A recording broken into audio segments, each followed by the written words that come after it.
Hello! For today's video, gagawa po tayo ng extension ng kulungan ng ating mga goats. At heto na po ang para sa flooring. Ayan po ang ating engineer Robert. Siya po ang tagabiyak ng kawayan. At eto naman po si Boss. Siya ang nagkakayas ng kawayan. Ayan, para po sa flooring. Ito po yung kulungan ng ating goat. Ayan, kung maaalala nyo, ito po yung pinagawang kulungan ng mga manok. Ayan, pero dahil nagkukulang na po tayo sa kulungan ng kambing, dahil may mga manganganak po tayong alaga, ayan, napagdesisyonan na gawin na lang po itong extension para sa mga alaga nating kambing.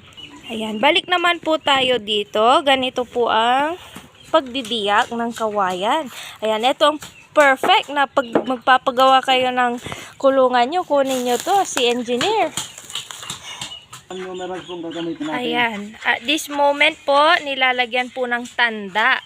Gamit ang nail, gamit ang pako. Ayan, para po pare-parehas ang pagkakahati ng kawayan. Parehas yung haba, tapos yung pagkakasunod-sunod po. Ayan. Ayan, balik naman tayo dito kay engineer. At ganito po ang paghahati ng kawayan. Sa isang kawayan po ay meron po tayong 7 hanggang 8 na ganito. Ayan, ganitong size. Anong size ito?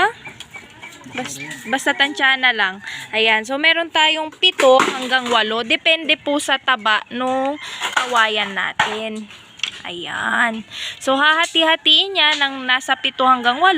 Tapos po, ikakayas ng ating boss. Kagaya po nito. Ayan. After ni engineer, susunod si boss. Siya na po ang bahalang magpapakinis. Ayan, like that.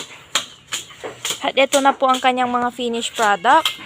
Ayan. Per kawayan din po, tinatandaan, nilalagyan ng tanda and pattern. May number po ito para yun din po yung magkakasunod-sunod na magkakadikit every time na ikakabit na siya sa flooring. Ayan, eto panibagong kawayan na to, kasama naman nung kinakayas niya ngayon. Ayan, eto po yung mga kagrupo niya. Ayan, so after po mahati lahat ng mga kawayan na yan ngayong araw, ipapaaraw pa po yan kasi bagong bili pa lang po itong kawayan natin nung isang araw. Need pa po siyang ipaaraw. Nung isang araw, need pa ipaaraw. Ayan. Para hindi magbitak-bitak. Next week po ito ikakabit, pero mamayang hapon, igagawa na po yung pagkakabitan nitong kawayan. Lalagyan na ng salasa. Ayan, lalagyan na ng salasa.